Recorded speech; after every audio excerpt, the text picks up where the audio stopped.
మొహమ్మద్ ఫారూక్ షిబ్లీ ఒక వ్యక్తి మాత్రమే. ఆయన నిర్వహించే కార్యక్రమాలు, రూపొందించే కార్యాచరణలు అనేకం. ఒక్కొక్కరిలో ఒక్కో నైపుణ్యం ఉంటుంది. విభిన్న నైపుణ్యాలున్న అనేక మందిని ఒకే వేదికపై తీసుకుని రావడమే షిబ్లీ గారి విజయ రహస్యం.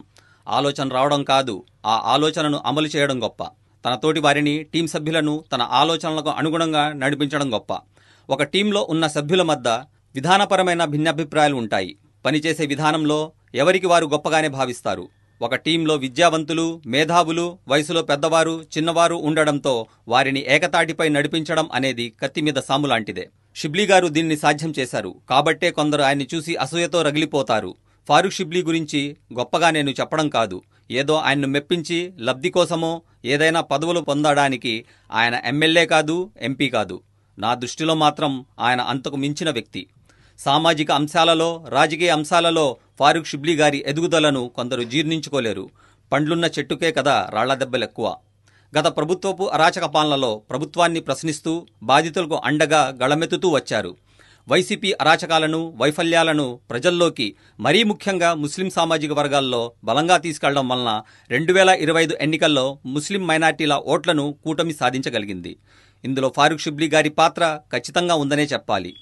భజరంగి భాయిజాన్, బాహుబలి, త్రిపులార్ వంటి బ్లాక్ బాస్టర్ చిత్రాలకు తన కథలను అందించిన విజయేంద్ర వర్మ గారు, రాజ్యసభ సభ్యులు, డైరెక్టర్ రాజమౌళి గారి తండ్రి ఫారూక్ షిబ్లీ గారికి అనేక సేవా కార్యక్రమాల గురించి తెలుసుకొని మతాలకు అతీతంగా చేసే కార్యక్రమాలను చూసిన ఫారూక్ షిబ్లీ గారికి ఫోన్ చేసి అభినందించడమే కాదు, స్వయాన ఫారూక్ షిబ్లీ గారి కార్యాలయానికి విచ్చేసి ప్రత్యేకంగా అభినందించడమే చెబుతుంది షిబ్లీ గారి ప్రత్యేకతను.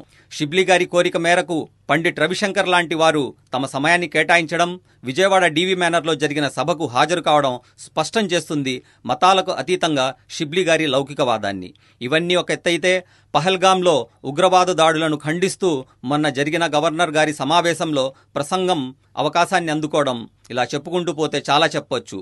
మీ ప్రధాన బలమైన ఓర్పు, సహనం, పట్టుదల, సమయస్ఫూర్తి, ఏకాగ్రత, చేసే పని పట్ల నిబద్ధత మరియు అంకితభావం, పెద్దల పట్ల గౌరవం, చిన్నవారి పట్ల ఆప్యాయత మొదలగు అంశాలను ఎన్నటికీ వీడవద్దు. ఎందుకంటే మీ పక్కనే ఉంటారు, పొగలు కక్కుతుంటారు, మీతోనే ఉంటారు, మాడు వాసన వెదజల్లుతారు. ముందు పొగడత, వెనుక విమర్శ. ఇలాంటి వారితో అప్రమత్తంగా ఉంటూ మీ ఆశయ సాధనలో విజయవంతంగా ముందుకు సాగాలని కోరుకుంటూ, స్వర్గీయులు మొహమ్మద్ ఖైరుల్లా, ఫాతిమా పర్వీన్లా ముద్దుబిడ్డగా జన్మించిన మీకు హృదయపూర్వక జన్మదిన శుభాకాంక్షలు తెలియజేస్తూ ఎంహెచ్పిఎస్ కుటుంబ సభ్యులు.